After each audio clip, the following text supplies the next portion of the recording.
Hello বন্ধুরা, kitchen food cooking recipes চ্যানেলে আপনাদের স্বাগত। আজ আমি আপনাদের বানিয়ে দেখাবো রেস্টুরেন্ট স্টাইল এগ মশলা। যদি আপনাদের রান্নাটি ভালো লেগে থাকে তাহলে প্লিজ চ্যানেলটি সাবস্ক্রাইব করবেন, লাইক শেয়ার কমেন্ট করবেন আর নোটিফিকেশান পাওয়ার জন্য অবশ্যই পাশের বেল আইকনটি প্রেস করবেন। বাড়িতেই যদি রেস্টুরেন্ট স্টাইল এগ মশলা বানাতে চান তাহলে এই রান্নাটি অবশ্যই আপনারা দেখবেন। চলুন তাহলে শুরু করা যাক আজকের এগ মশলা। প্রথমেই আমি ডিমগুলো সেদ্ধ করে নেব। তার জন্য একটা কড়াই নিয়ে নিয়েছি, তাতে কিছুটা জল দিয়ে আমি ডিমগুলো দিয়ে দেব। প্রথমেই আমি দিয়ে দিচ্ছি 1 চামচ ভিনিগার। ভিনিগারটা দেওয়ার ফলে ডিমের খোসাটা খুব ভালোভাবে ছাড়ানো যাবে। এরপর আমি দিয়ে দিচ্ছি 1 চামচ নুন। এরপর আমি ডিমগুলো দিয়ে দেবো। আমাদের এই রান্নার জন্য ফুল বয়েল ডিমের দরকার, তো আমরা 10 থেকে 15 মিনিট এটা বয়েল করে নেব। ডিম সিদ্ধ হয়ে গেছে। এবার আমি একটু ঠান্ডা জল নিয়ে নিয়েছি, তাতে ওই গরম ডিমগুলো রেখে দেবো। সব ডিমগুলো তোলা হয়ে গেলে আমি ডিমগুলো ছাড়িয়ে নেব। দেখুন, ভিনিগার দেওয়ার ফলে খুব সুন্দরভাবে ডিমগুলো ছাড়ানো হয়ে গেছে। এবার আমি একটা কড়াই নিয়ে নিয়েছি। এবার ডিমগুলো ভেজে নেব। তার জন্য কিছুটা তেল দিয়ে দিলাম। তেল গরম হয়ে গেলে আমি এই ছাড়ানো ডিমগুলো তেলের মধ্যে দিয়ে দেবো। ডিমগুলো খুব বেশি ভাজা হবে না। এবার আমি ডিমে দিয়ে দেবো 1 চামচ হলুদ। এরপর আমি দিয়ে দেবো 1 চামচ নুন। আর ভালো কালার আসার জন্য আমি দিয়ে দেবো 1 চামচ কাশ্মীরি মির্চ।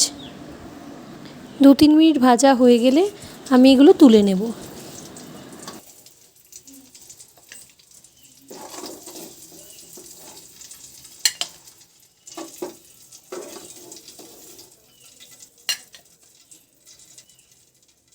ডিম যে তেলে ভাজলাম ওই তেলেই আমি রান্নাটা করে নেব। এবার আমি তেলেতে দিয়ে দিলাম একটা তেজপাতা, 1 টুকরো দারচিনি, এলাচ আর 2টো লবঙ্গ। এরপর দিয়ে দিলাম কয়েকটা গোলমরিচ। গোটা মশলাগুলো ভাজা হয়ে গেলে এবার আমি দিয়ে দেবো 3টে বড় সাইজের কেটে রাখা পেঁয়াজ কুচি। এখন আমি নাড়াচাড়া করে পেঁয়াজটা একটু ভাজা করে নেব।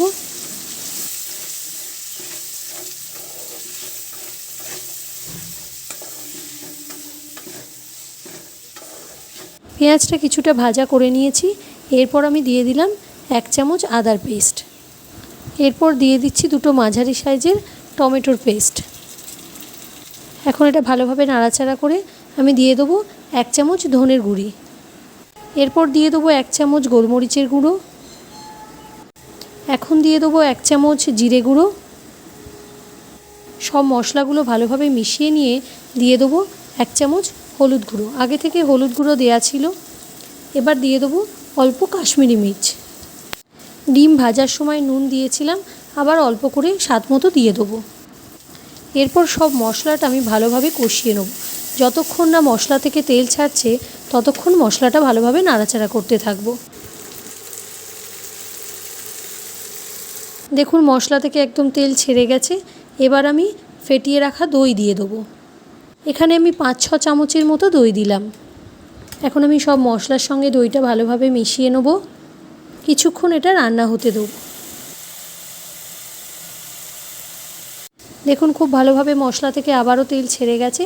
এবার আমি পরিমাণ মতো জল দিয়ে দেবো।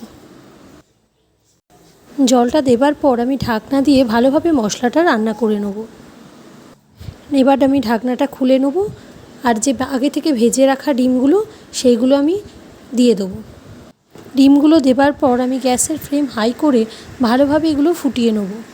এখন আমি ঢাকনাটা দিয়ে দিচ্ছি। কিছুক্ষণ ফুটে গেলেই আমি নামিয়ে নেব। পারফেক্টভাবে রেডি হয়ে গেছে এগ মশলা। এবার কিছুক্ষণ ফুটে গেলেই আমি এটা নামিয়ে নেব।